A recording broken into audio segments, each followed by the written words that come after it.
and gentlemen, boys and girls, running late because of traffic. It's the Brent and Malcolm Show. I'm Brent Hazard. As always, I have honored to have Wilford Beal. Mr. Beal, how are you doing today? Doing well. Thanks for asking. And also, while we get everything set up, I'm joined by Socrates Garrett, the owner of We Believe Studio. How did you get held up by traffic? We only have 2 traffic lights.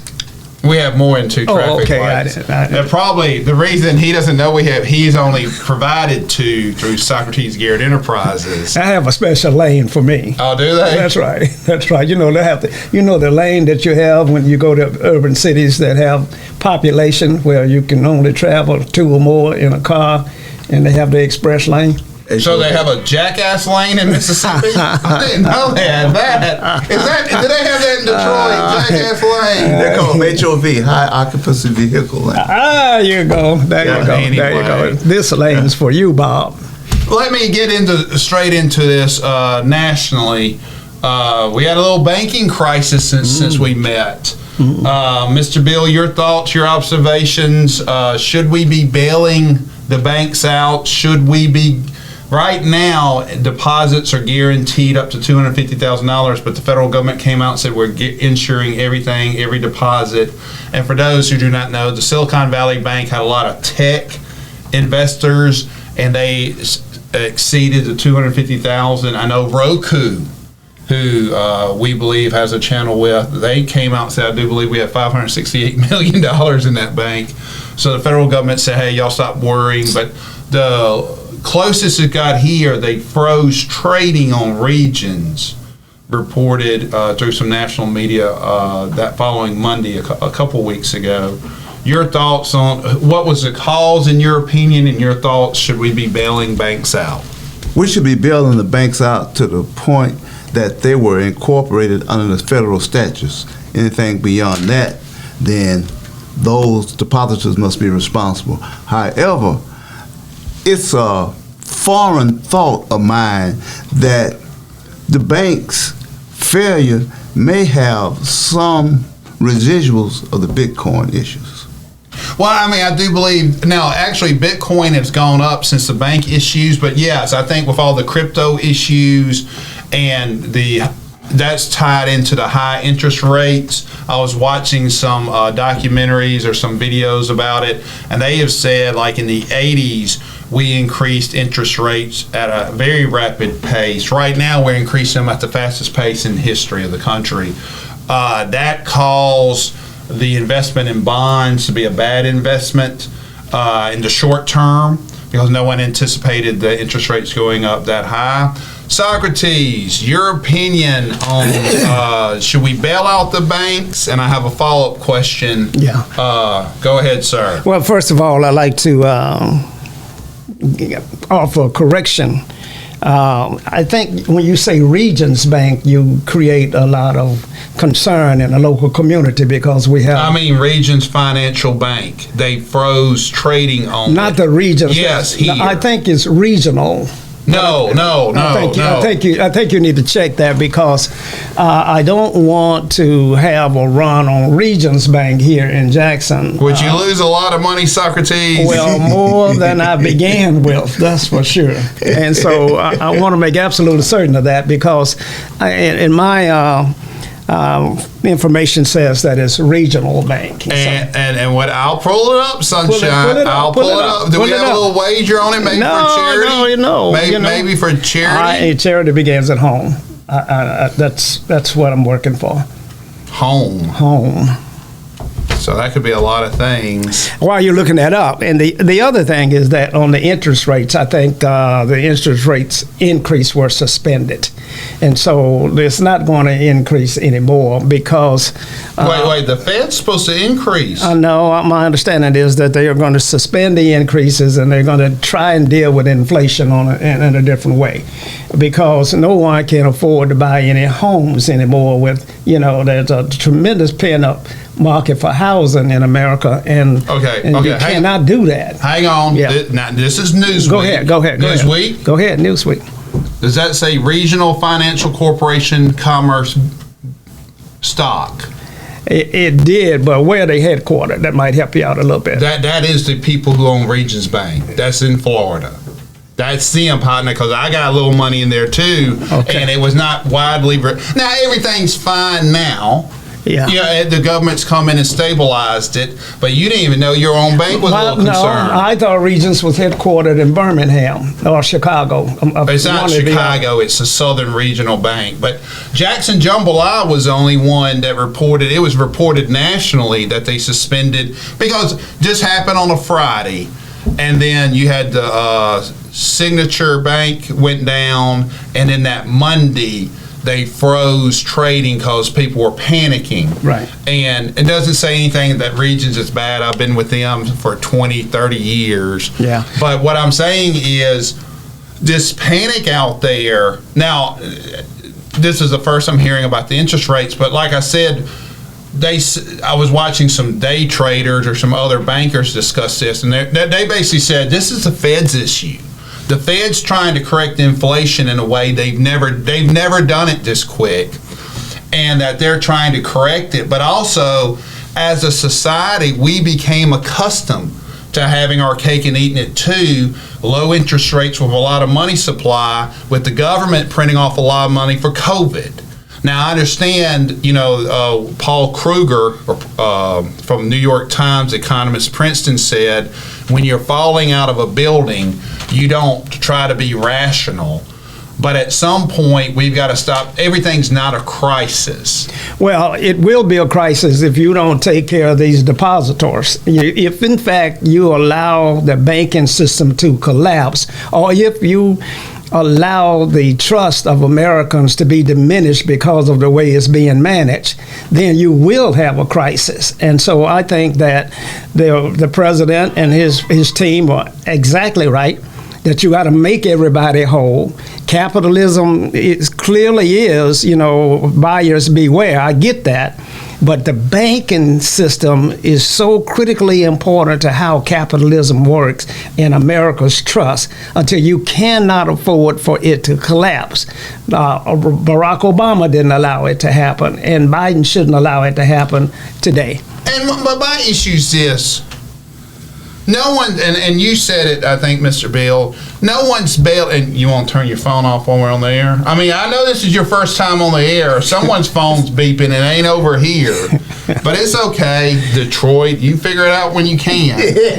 But the point is, no one bails us out when we have financial troubles. Now, I'm not talking about a collapse, because, for those who do not know, the reason we have the FDIC is because the banking system, 1 out of every 3 banks collapsed during the Great Depression, during the crash, the Wall Street crash. So they had to get some confidence in the insurance. One, I was shocked that basically Twitter this bank had $10 billion in assets. It wasn't like it was completely just destitute. But people will panic, and that we have not become more sophisticated with that panic. But 2, this is what people thought, who had a lot of money on hand, who had to put it somewhere. They went bonds, they went T-bills, they went either 2-year investments, 10-year investments, and then they sold them to cover up some of the tech companies not making deposits like they were used to doing. And next thing you know, we have a $10 billion bank being taken over. Some of this, the cryptocurrency, the bad banking strategies, not anticipating higher interest rates, it's just bad management. There's got to be some sort of recourse because capitalism without failure, and this is not my quote, I forgot who said it, capitalism without failure is religion without sin. It just doesn't work. Mr. Bill, your comment. My comment, you're going to get everybody to join capitalism. Well, no, that's what I'm saying is at some point, it's communist when the rich fail because they're too big to fail. It'll hurt our society. When I go broke, you got to pull yourself up by the bootstraps. You made some bad decisions. Right. Socrates. Well, I get that, but you're not an institution. You depending on who you're talking to. Yeah, I get that. And not many people are dependent upon you in the way you manage your financials. But when you are a banking institution, institution, or when you are trading in the public on the stock exchange, remembering Black Monday, Americans get hurt. And we get hurt to the extent that suicide rates go up during that period of time. And a lot of families are just decimated. So we cannot allow that to happen as a country. Now, when you have a difficult time, then you ought to pull yourself up by your bootstraps, or you just drop a 7 and you get started again. We allow you to do that. There is no debtor's prison for you. So the system is designed to succeed. Go ahead. Yeah, what I want to say is, America at the creation gave you what the foundation would be, that they will save you. Now, saving in total, I have to question that, because bank leaders, just like business leaders, make bad decisions. So we cannot always fund the fallacies of leadership, but we fund the creation so that the country substantiates. And what the country guarantees is you're not going to be broke. If you jump, you're just jumping because you don't have the surplus. Let me tell you something. He done been on 10 shows with that intensive vocabulary, and that's the first damn thing you said that was smart. Welcome to the show, Mr. Bill. Damn, I thought you were like... But you made a very get good used point. to it, Mr. Bill. He can't help himself. You made a very good you made a very good point. Now, but here's my problem, Socrates, because like you said, I'm not talking, and my issue with you, I'm not talking about a full collapse. Yes, if we did not stop those banks, I do believe we couldn't stop people going to buy toilet paper when it had nothing to do with COVID. We are still have a lot of animal in us. We are still have a lot of childish behaviors in us, where we panic and we oh, you're running, they say, don't run, it's a fire. Oh hell, let me get out of here. But what I'm saying also is, every now and then we need a purging, especially of bad business decisions. There's an in-between there where we can take over. Now, I don't think there's any criminal issues with this bank. I think, like you said, there was unprecedented interest rates, unprecedented cryptocurrency issues. Now, I think there's some criminal issues on the crypto side. But you never hear these bankers or these Wall Street people who cause these collapses, because everybody knows if it goes up, it's got to come down. Well, you never hear those people being prosecuted. Well, I disagree with that. I mean, locally, we had Bernie Evers here in Mississippi that was prosecuted, and actually, where was he prosecuted? In Mississippi. In Manhattan? No, he was prosecuted in Manhattan, but the headquarters of the business... it's WorldCom. What you're talking about is WorldCom. Right here in Mississippi. And what I'm saying is, but you'll never see that for Lehman Brothers. You never see that for any of that municipal derivative crap when they had emails saying, this is POS, piece of garbage.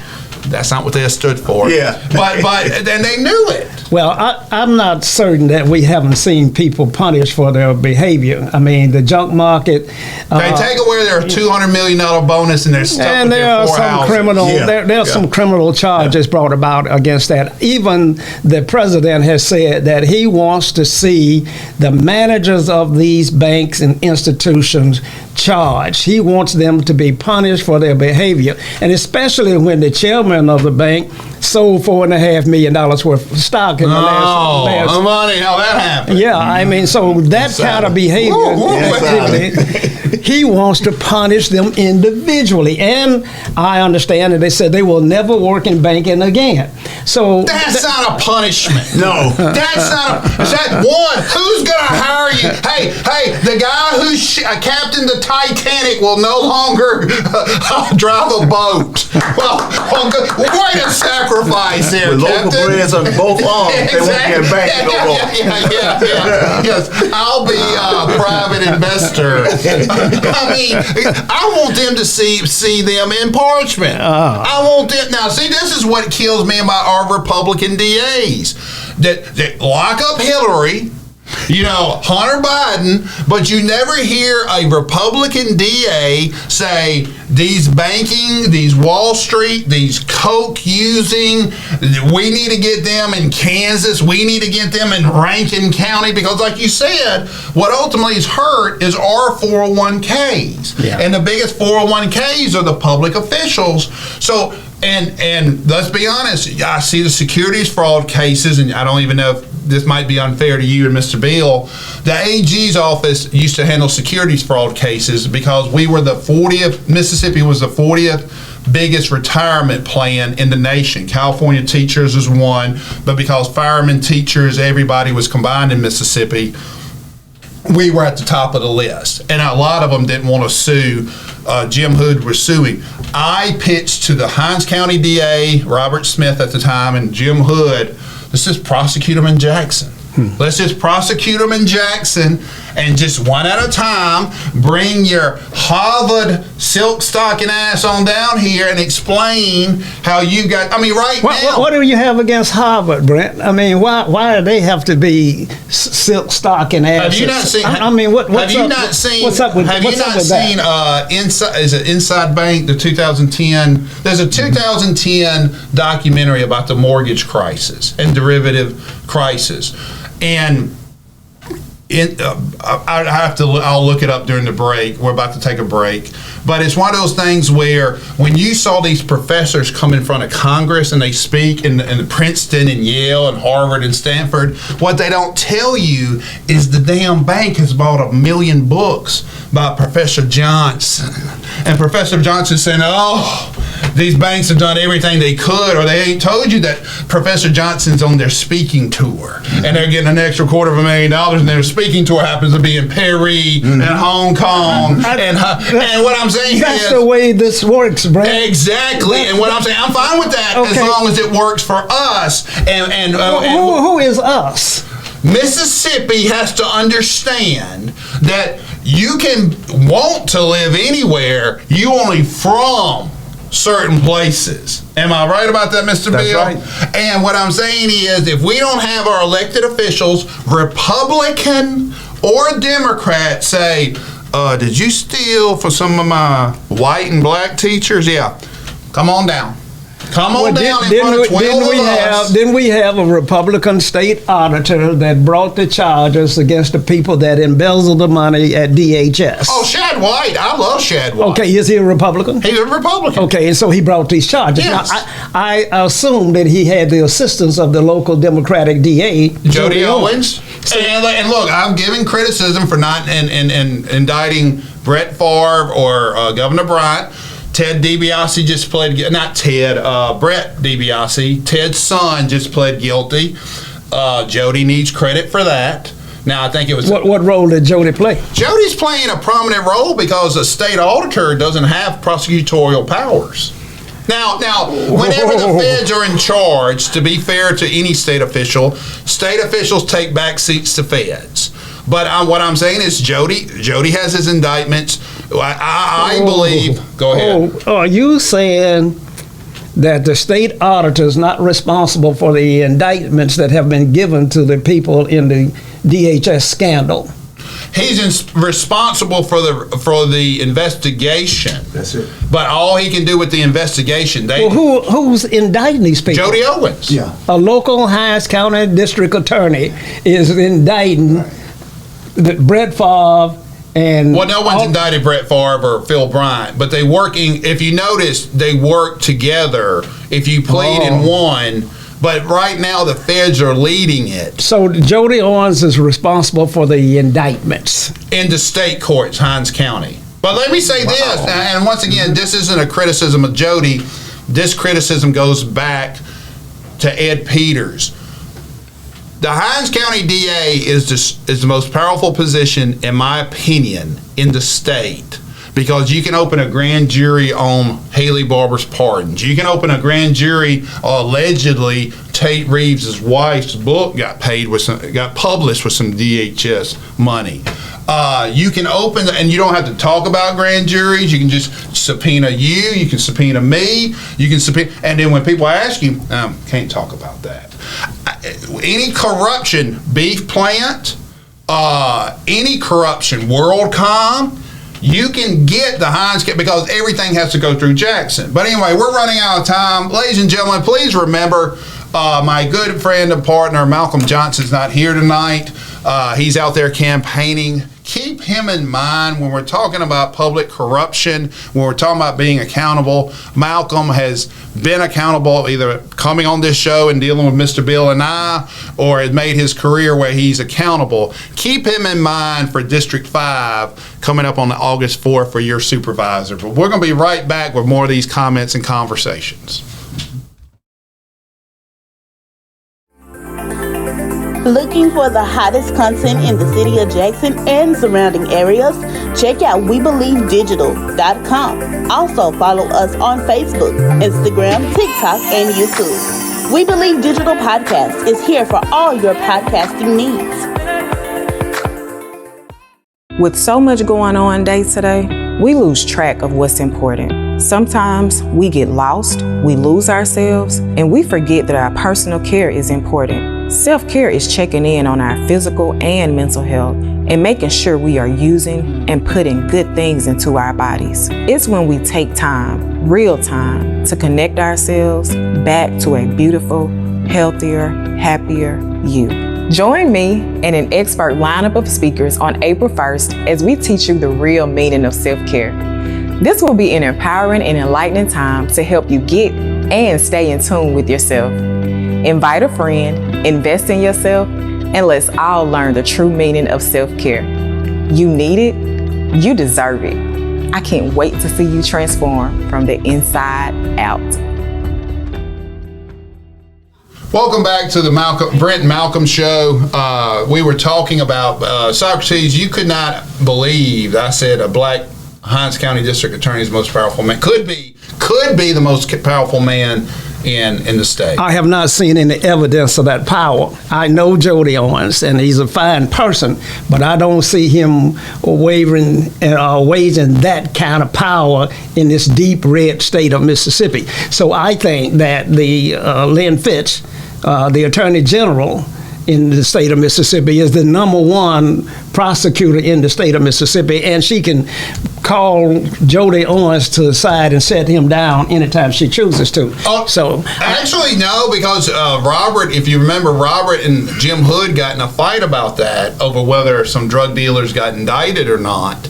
And one of the issues that came up is who gets priority jurisdiction. And I mean, to be fair to you and Mr. Bill, this gets into some legalese, insider baseball. But my point is, if Hinds County's coming back, if I'm Hinds County DA and and we'll use the Haley Barber pardons.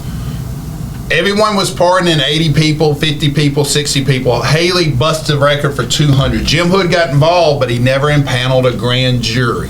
Doesn't mean you're going to indict anybody. Doesn't mean you're going to arrest anybody. Said we're going to look at it. And with that grand jury comes subpoena power. And you start issuing subpoenas, and you say, come on down here, Phil Bryant, and talk to us. Or come down here, Uncle Haley, and talk to us about them pardons. Or anybody, let's bring 22 felons down here. Hey, man, anybody in your family give Uncle Haley anything? Or anybody in their family give any Hunter Biden deals?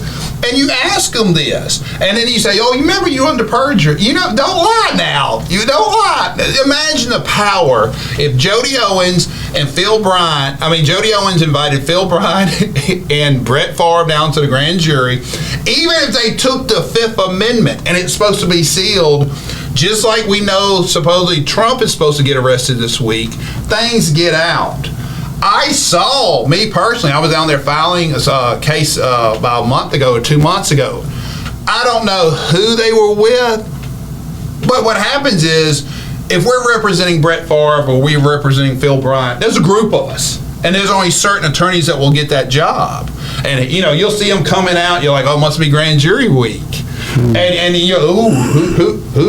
What case did they present? Little scuttlebutt, little birds talk, and the power of that well, I'll cooperate. Because like I said, if they got all three of us and we're having to testify against him, I'm the first one rolling on Socrates. Let me tell you everything about Socrates Garrett. He's an ass. Don't do it. Narcissist. Don't listen to him. Don't listen to him. He knows nothing about Socrates Garrett. But let me just say, third person on yourself. Let me say this no to one you. knows anything about Socrates. Let me say this to you. Go ahead. We've had a African American district attorney now for the last 20 years. Yeah. Is it And 20? I can't recall. Not one of them's done it. I can't recall one of them having indicted any prominent, well-known white person in 20 years. Never presented. No, I disagree with that. Oh, okay. First name to come to mind, and you know, we can argue over power. Ben Allen was indicted and convicted. You know who Ben Allen is? Ben Allen, in my opinion, and correct me if I'm wrong, Mr. Jackson, he was the last powerful Northeast Jackson city councilman. And he resigned or retired, and Quentin Whitwell took his place. Yeah. And he went to the Jackson Partners or something like that. It was a nonprofit to keep downtown partnership or partners. Yeah. And the downtown partners, all of a sudden there was some embezzling, but for the first time in history, the nonprofit said there was no embezzling, and the DA said, "Oh yes, it was." And Robert Gibbs was representing the nonprofit and said, no, that it was just some bad accounting errors, but we've taken care of that internally. No, Ben Allen got convicted. Well, he did, but now he was a city council person, and while Ben was a powerful person in some lights, but he was nowhere near Phil Bryant. Oh no, he's nowhere near Phil Bryant right now. No, he's not here. Well, let's be fair. We don't have any facts. No the dirtiest CEOs. player in the game, Haley Barber's done anything.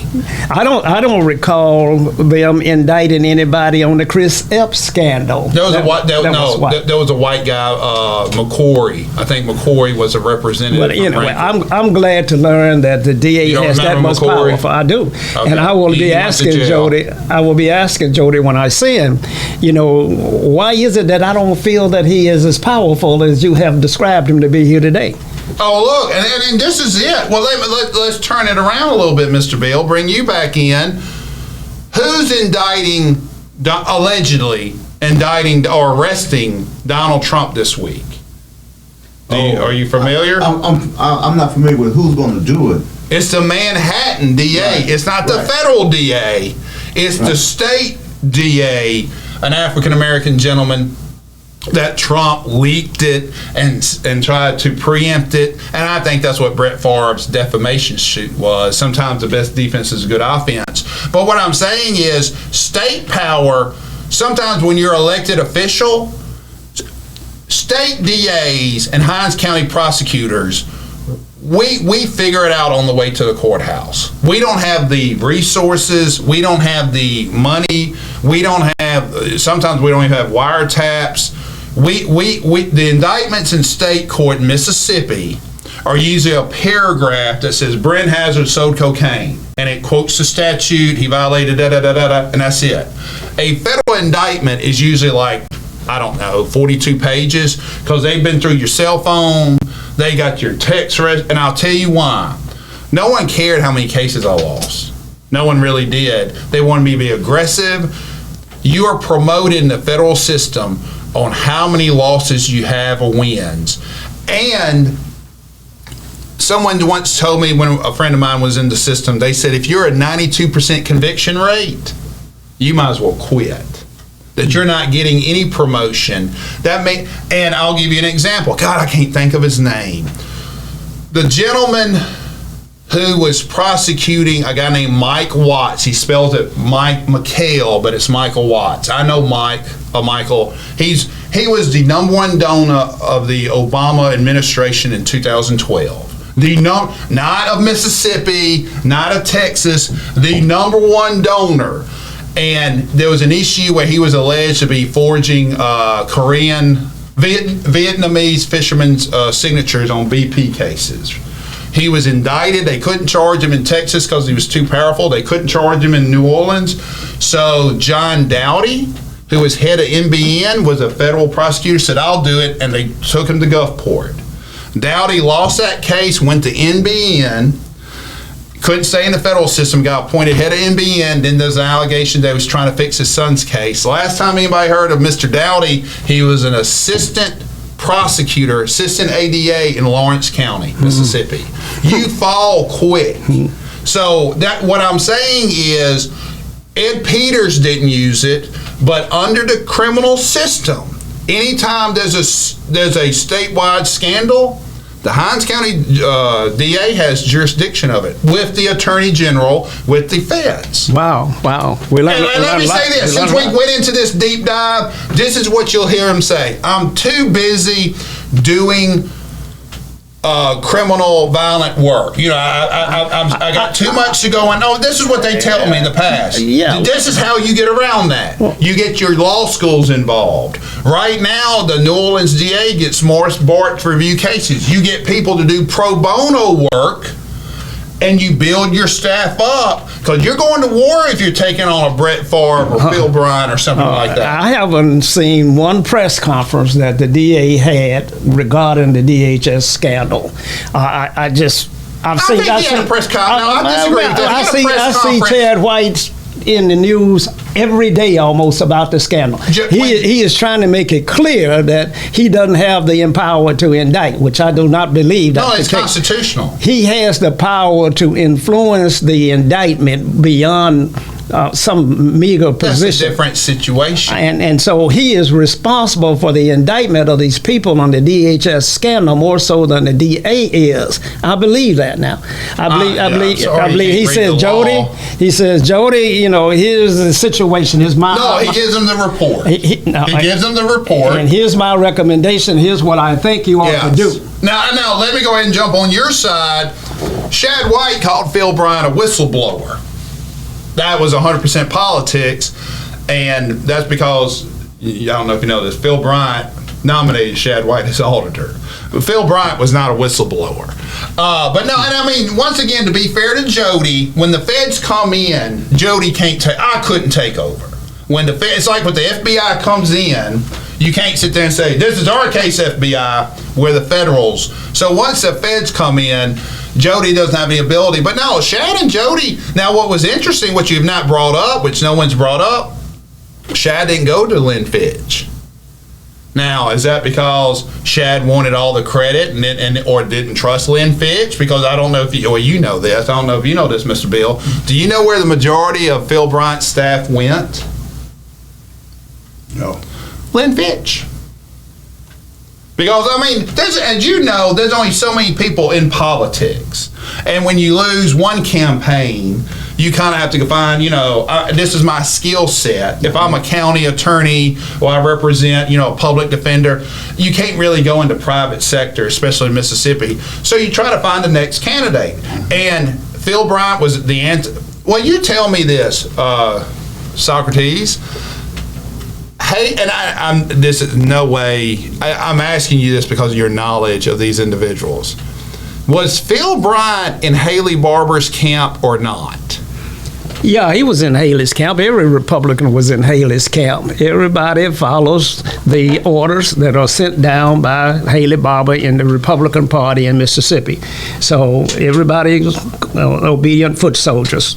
The answer is yes. Okay, but when you say that, Lynn Fitch and Tate Reeves got into it over Lynn Fitch froze Impact because it was upside down. That's when you invest in, your kids are in third grade and you invest so much at a reduced rate for them to go to a public university, Jackson State, Alcorn State, Ole Miss. So Tate and Lynn fell out a little bit. That's when I became a fan of Lynn's. And then she's backed up on some prosecutions, so I've got mixed feelings about the current AG. And people forget that she was pro-life at one point and didn't really explain her switch. But with that said... Influence. You think? Influence. Political ambition. It's a horrible thing.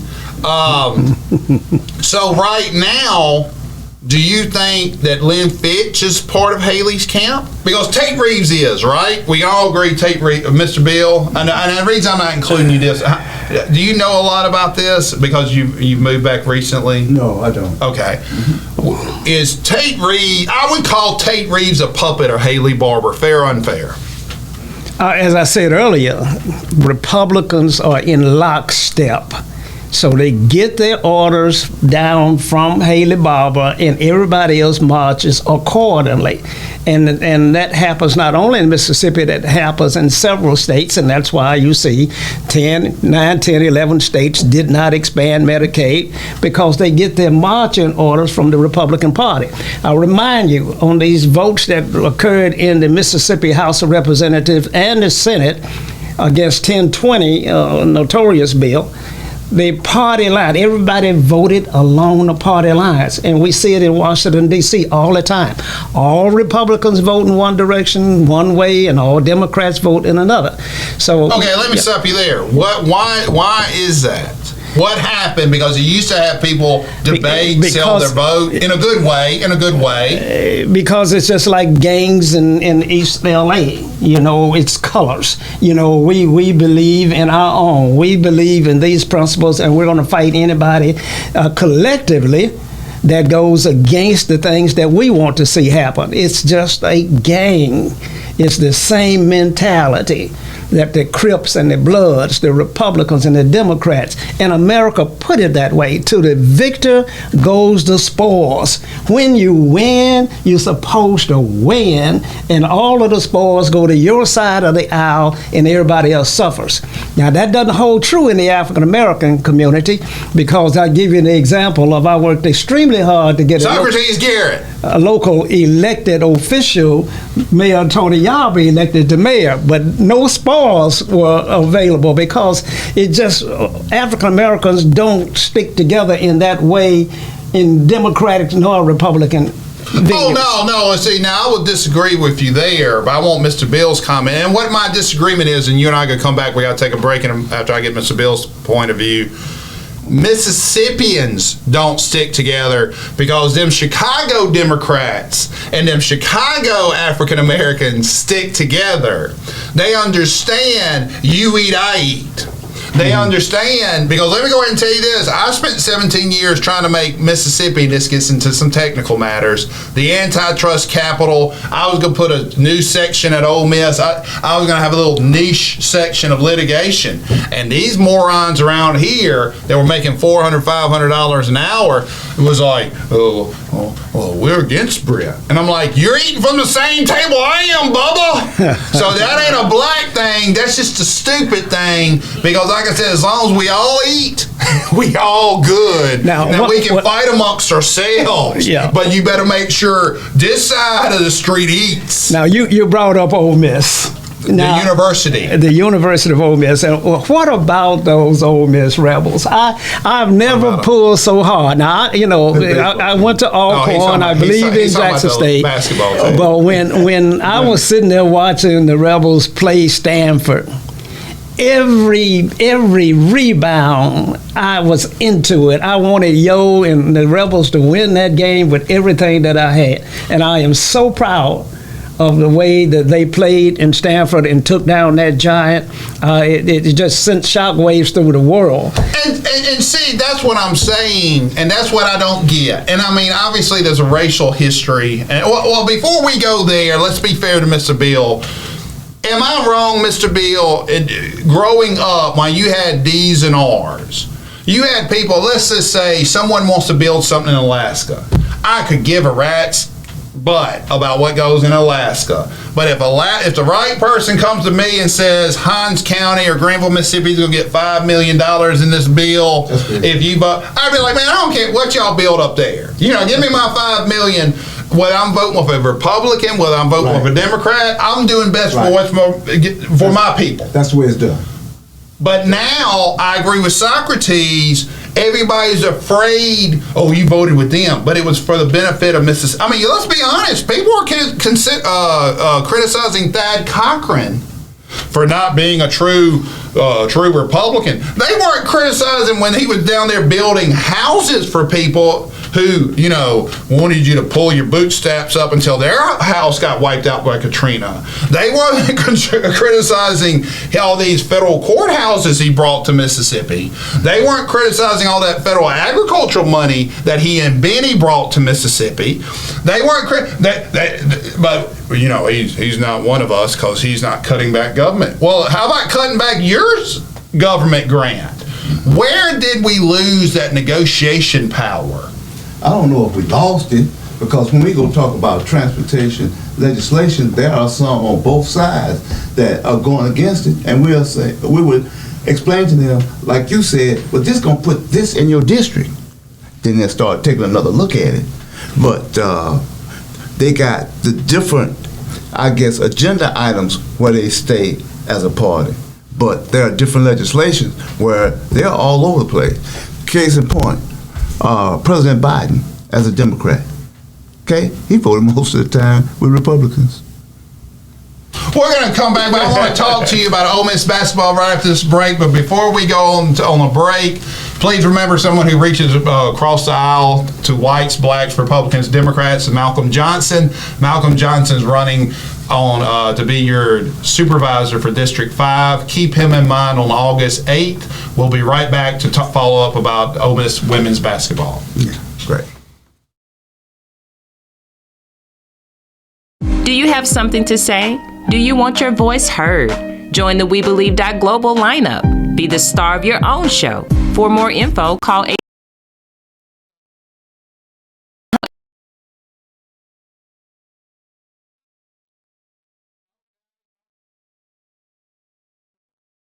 800-492-5186, option number 1, or visit online at webelieve.global. SGECOVIDsolutions.com is paving the way forward for a safer city government, delivering cutting-edge biosecurity and biosafety protocols developed internationally by top virologists and scientists using an all-natural cleaning solution, killing COVID-19 on contact like no other product on the international market. For more information, please call 1-800-281-9080 or visit us online at SGECOVIDsolutions.com. Let SGECOVIDsolutions.com provide innovative rapid facilities testing and world-class state-of-the-art biorisk safety protocols for all of your coronavirus needs. Call 1-800-281-9080 or visit us online at sgecovidsolutions.com. It's the Brent and Malcolm Show. I'm Brent Hazard. Now, Socrates, you brought up Ole Miss women's basketball. Now, this is what, now you got to remember, Mr. Bill, I'm 50, born in 72, went to Ole Miss from 91 to 99. That's a long time. I mean, why did it take you so long? Accounting degree, law degree, jackass. Oh, okay. Oh, I didn't know. Hey, wait. That was working now. And your boy didn't have a shirt on, okay? Your boy had to, he had to let the Ole Miss students see what hard work looked like. Okay, I had a good time. Yeah. I was what you would call what's the old saying? Chiseled. Oh no, I was yoked. But I mean, what I'm saying is,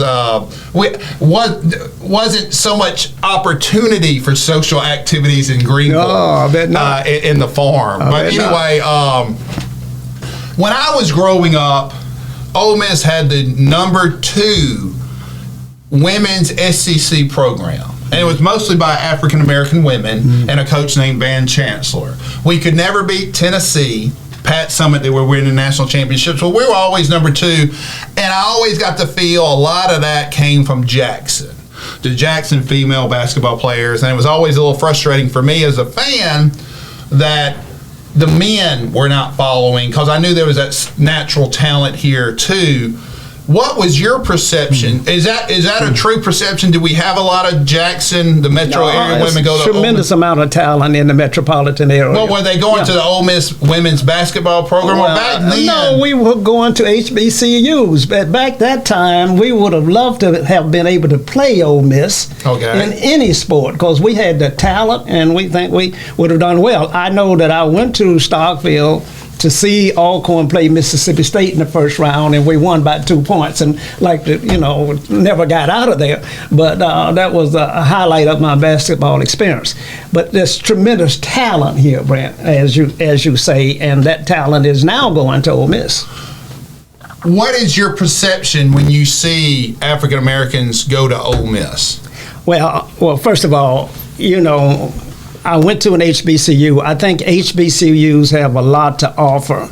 I think that Deion Sanders came in here and proved what true leadership could do in a small town and at a university of 7,000 to 10,000 students. And so my perception is that African Americans, when they can, they ought to try and attend a HBCU, because you get leadership skills, which you're not going to get at Ole Miss and Mississippi State. And you get to be president of the student body. You get to be president of the drama departments. You get to be all of those things that bring about leadership skills. So I think they ought to go to HBCUs when you can. Now, when I see them go to Ole Miss, I'm rooting for them just as hard. I was so proud of them watching them against Stanford. I was even more proud that they had a black female coach. Oh, she's tremendous. Yeah. Now, Mr. Beal, you being from Mississippi but spending some time outside the state, what confuses me is there was such a struggle, and let's be honest, James Meredith, Ole Miss, and we talked about it last time, and it seems like there was a struggle for African Americans to get one person in. And then it seemed like the state entirely, or the African American community entirely, said, "Oh, we good, we're here." And what people don't understand, it's not the lectures are better at Harvard. It's not that the lessons are better at Princeton than Ole Miss or Jackson State. It's, hey, did you see that game the other day? Did you see Billy score 20? Now, I don't know if y'all saw this. Princeton went to the Sweet 16 and they cut to Princeton's campus and no one was doing anything. Everybody was studying. But going back to what people don't understand is they're not smarter than you at Harvard or Yale. I mean, they have a different work history than anybody in Mississippi or expectation, but it's the connections. And being last, I feel like we need to find more commonality and get everybody in the room, even if it's the fight. As long as we're eating on this side of the street, we gonna eat. It seems like we're good, that we're still stuck in being segregated. Mr. Beal, your thoughts and comments about the university system in Mississippi? University system in Mississippi is great, and I agree. Stop right there. It's not great. Our best school is 116. That's not great that we have 100 schools that beat us across the nation. Okay. But it's great to the extent the Mississippi State baseball team was national champion. Ole Miss was national champion. Don't run over that. Okay. I'm saying what Mr. Bill said. It was great. And in some ways, we are showing some greatness, in my opinion. Right, because wherever you go and feel your athletics and feel your academics, you got each one of those schools are producing people just as smart as you said, Harvard and Princeton. Okay, let me go back there. I think he's implying that we're not so smart. We're not. Ole Miss State, Valley, Alcorn, Jackson State. And what it is, though, is the amount of hours those people, what people need to understand now, standardized tests are going away, which you like that or not? No. Do you like that or not? No. And I'll tell you, well, why don't you like it? Well, standardized tests basically give you a chance to compete. Why don't you like it? Well, you got to have some gateways, and you got to establish some criteria. You have to do certain things to be able to get into certain universities.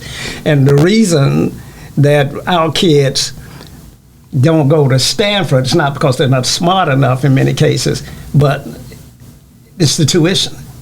And, you know, you got to have a 38 or a 40 on the ACT to probably get into Stanford. And so, have they raised that? I'm not trying to be rude. I'm just saying 36. It's extremely high. Yeah. Well, what about those at USC that went to jail for buying test scores and grades? That happens all over America. Some of the best lawyers you know that didn't graduate from law school, even though they were there 8-9 years. I think that was a shot, but I graduated, baby boy. Okay.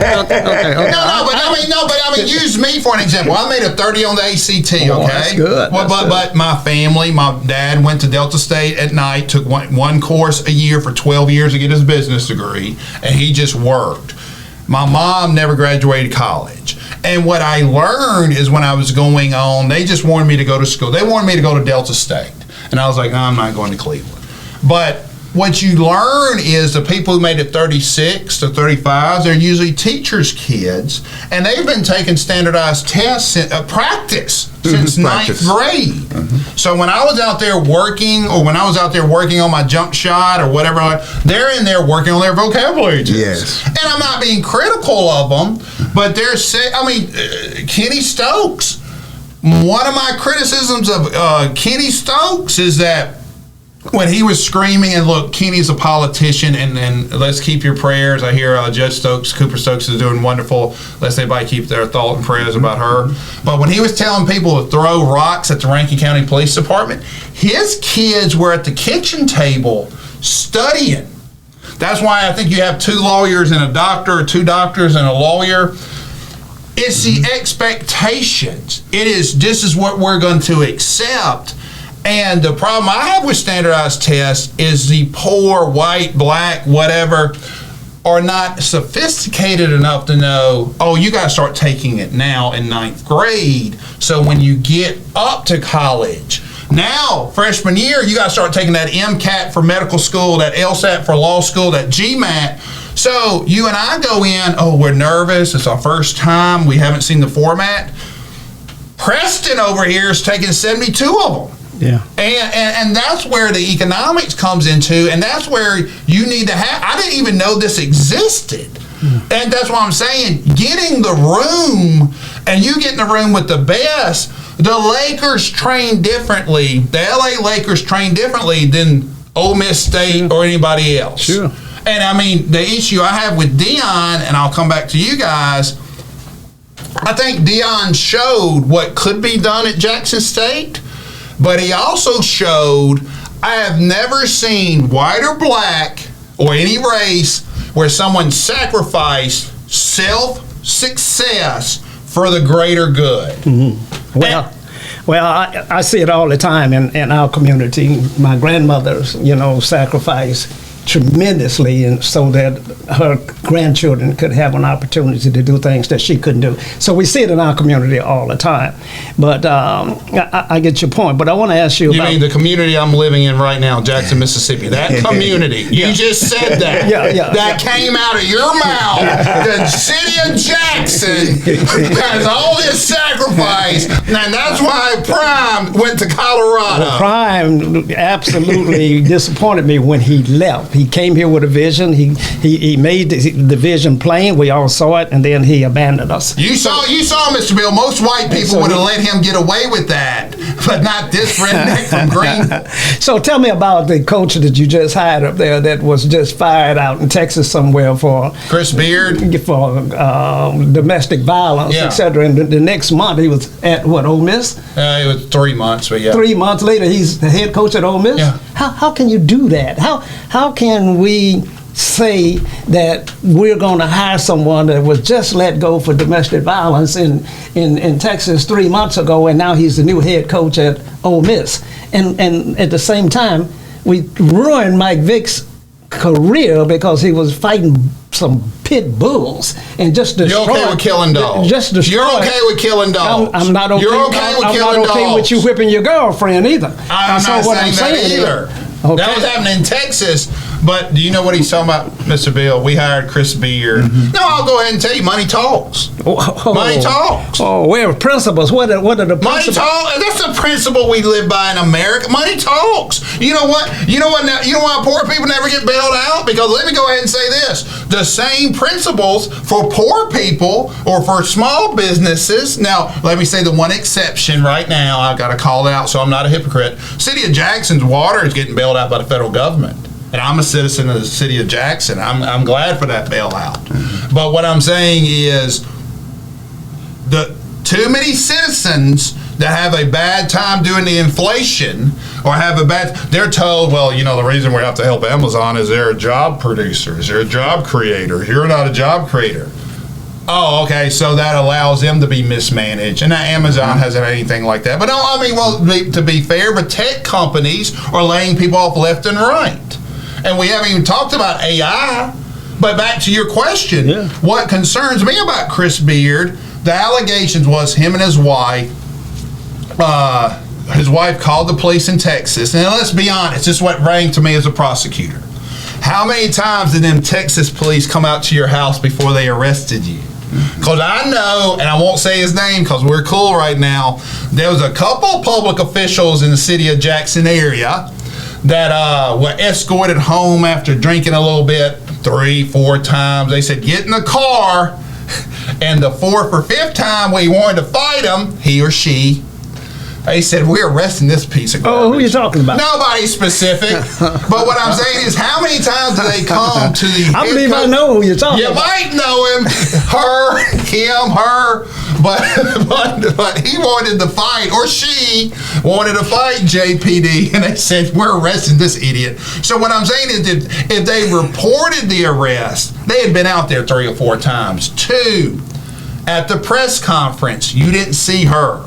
And as a prosecutor, that's a big red flag, because I want to see them, because the controlling abuser isolates a woman, keeps her at home. So when he came out and said, me and the wife or the fiance have decided that we will not talk about the details. Oh, you decided. ain't no. He probably whipped that head again. That's why they decided. Exactly. But then you hire him at Ole Miss. Yes. Money talks. Nick Saban's not a nice person. No. Oh, I don't know. He does a wonderful job at Aflac commercials, and as far as I know. Hang on. Do you think Deion Sanders is do you think he's a successful coach, or do you think he's a nice person? I think he's both. No. I think he's both. I think the fact of the way that he stands up for his family. I know he's divorced. Of late. Number 3. Number 3. I know the way that he shepherds his children and keeps them with him, and I think that in the way that he inspires young folk to excel, to give it everything that they've got, I think he's a great coach and a great person. And what I'm saying is, take Lane Kiffin, who's an Ole Miss football coach. There was a rumor that came out that he signed a 10-year agreement at Auburn because Ole Miss can only offer him 4 years. Ain't no doubt in my mind he agreed to that. Because, I mean, one, they know the deal. They know no one's going to promote Deion, Lane Kiffin, Chris Beard on graduation rate. You're not keeping your job because your player said, you know what, he asked me about mama every day. You're 5 and 25. You suck. And that's the truth, because the black schools that are hiring coaches that graduate them losing attendance. Totally. And that's what I'm saying. No one wants to sit. The basketball coach we fired, Kermit Davis. Everyone talks about what a gentleman is. He went 0 in the SEC. It's like, gotta go. They're paid assassins. Right. So I'm not going to take a python to bed with me, and when I wake up and it's around my throat, wonder what the hell it is. That's why I get along with Socrates so well. I know what a snake is. No one is going to pay $50, $100 to go see a smart student take a test. Ain't no doubt. No, they won't. Okay. No, they won't. But I think that coaches have a greater role than just winning. I think that they have a greater role to mold these children, to work with them and to make them better people, and to let them understand that it's not all about sports. It's all about going into manhood and being a great citizen. That's good. They have some responsibility. That responsibility is preparing them for the next level of their trade. You don't know this, but hang on, Mr. Bill. We got 2 minutes. We're going to end on this. You were a prominent high school baseball player, correct? Baseball and basketball. What? Tell us of your journey. You were being recruited, and you were talking about being drafted, right? Then what happened? Well, basically, my mother told me, you're going to finish school. But was there not an injury or something in there, or there was something? Okay, I went to camp both. In minor league, I developed arm problems in the Munich League in New York, and I got cut in basketball. And when you quit being the rising star, and now you were just a guy back with an injury, how did the faculty, the academics, how did people treat you? Was it different? No, well, I graduated. I graduated on time. Matter of fact, I graduated. That's not what I asked. Oh. Was it different? Oh, yeah, it is different. It was different. Stars get treated differently. Celebrities get treated differently. And you just said that. Whether we do not applaud the 3-5. Well, let's take women's basketball. Women's basketball, while Ole Miss beat Stanford, I looked in the stands. They weren't full. They're full for the men. And it's the same thing about everybody else. Oh, and we can get into deeper. The men's athletes, the ones on TikTok, and because you're getting into this, and look, we got to give a shout out to your producer, Ariel. If you need any campaign or commercials, call Ariel. We believe she's doing a tremendous job. But the men are the athletes. The men who behind the scenes, what are they thinking? You know, how's it like getting ready for that game? Well, you know who the popular women athletes are? The hot ones who suck at sports.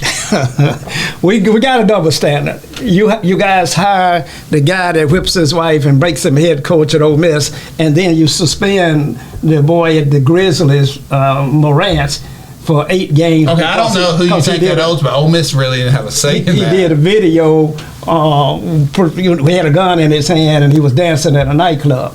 And so you mean breaking the law in Colorado? Well, I just saw the video. I didn't see where he broke. Okay, let me ask you this. We're ending time, but since you brought it up, Mr. Bill, what would you have done if it was you or the dude's making $200 million. He stands to lose $40 million. What would you have done if that was your son on the TV or internet with a gun dancing at a strip club? Man, no.